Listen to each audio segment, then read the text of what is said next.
Olá, alunos e professores da UFOP.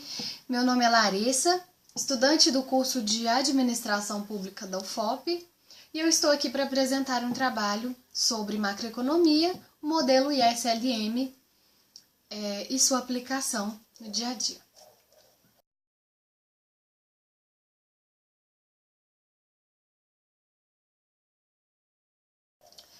O modelo ISLM é uma teoria keynesiana que trabalha com a demanda agregada de bens e serviços, sendo um modelo keynesiano que foi criado na década de 40, pouco antes da década de 40, aproximadamente no ano de 1937, sendo um instrumento de análise de dados usado na macroeconomia. Esse modelo ele relaciona duas curvas que são feitas em gráfico, onde o eixo horizontal é o produto e o eixo vertical as taxas de juros. Nesse modelo nós vamos tratar das duas curvas, que é a curva IS e a curva LM. Para começar, nós vamos falar sobre a curva IS, que corresponde a bens e serviços, e nós relacionamos esse bens e serviços a investimento e poupança.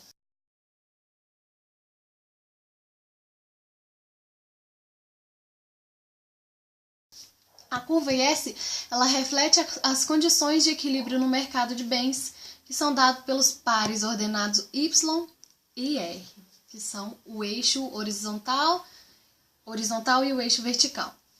Os fatores que afetam a curva IS é a elasticidade da demanda por investimento em relação à taxa de juros, ou seja, o declive da função de investimento, e o multiplicador do governo. Os fatores que deslocam a curva IS são as variáveis externas, ou seja, exógenas, que é o consumo autônomo, variação de riqueza, mudança nas expectativas econômicas da sociedade, política fiscal e as exportações. A mudança na taxa de juros e no nível de renda são movimentos que, ao longo da curva ISLM, são variáveis endógenas.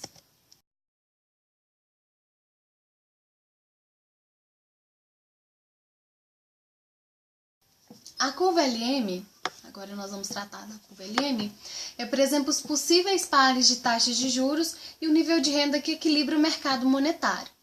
Assim, quando nós temos a curva de oferta e demanda, o nível de renda, dado o nível de renda, cai a taxa de juros. Quando a demanda de moeda para a transação dada a oferta, aumenta a taxa de juros. Na curva LM, o eixo Y e o eixo I minúsculo equilibram o mercado monetário, dado os saldos monetários reais.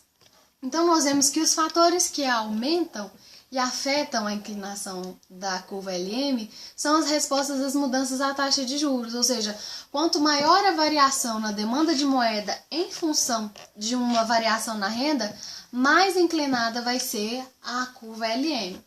Quanto menor a sensibilidade da demanda de moeda em relação à variação na taxa de juros, mais inclinada vai ser a curva LM.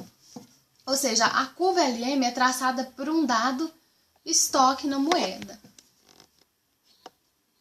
O modelo ISLM parte do modelo keynesiano, como nós dissemos no início, e incorpora o mercado monetário. Então, dessa forma, as regras de ajustamento do modelo são os desequilíbrios no mercado de bens, que são ajustados via quantidades que alteram o nível de produto, ou seja, o nível de renda no país, os desequilíbrios no mercado monetário, que é a curva LM, que são corrigidas com as variações nas taxas de juros.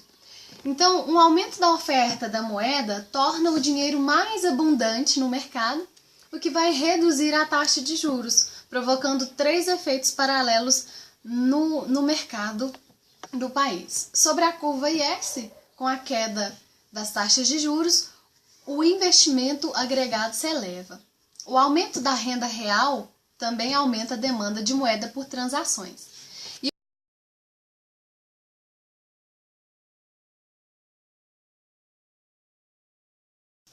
e aumenta a demanda de moeda por motivo especulação devido à queda de taxa de juros. O aumento dos gastos do governo também desloca a IS para a direita, sendo que o financiamento desses gastos pode ser feito de 3 formas.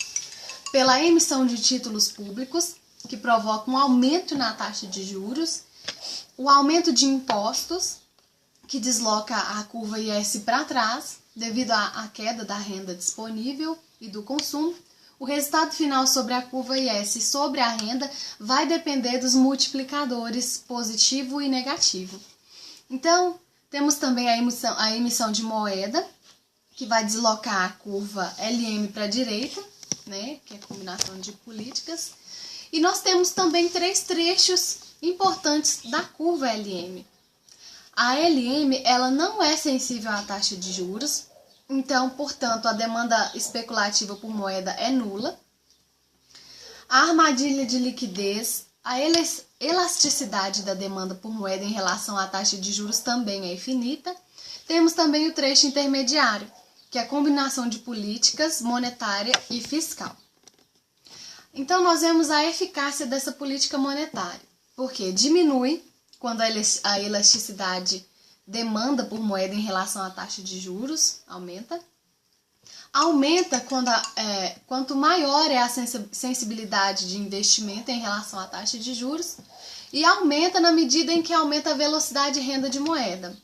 Temos também a eficácia na política fiscal, porque diminui quanto maior a elasticidade e demanda por investimentos em relação à taxa de juros. E aumenta quando aumenta a propensão marginal a consumir, sobe. Então, através desse modelo ISLM, nós entendemos que a taxa de juros ela é muito importante. Ela é a variável que vai fazer a ligação entre 2 mercados.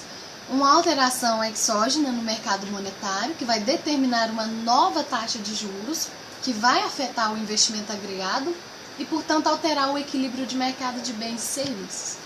Por outro lado, nós também vemos uma alteração exógena no mercado de bens e serviços. Por exemplo, com o aumento dos gastos públicos, a curva IS vai deslocar e vai automaticamente vai elevar a taxa de juros e vai afetar a demanda de moeda e, consequentemente, o equilíbrio do lado monetário.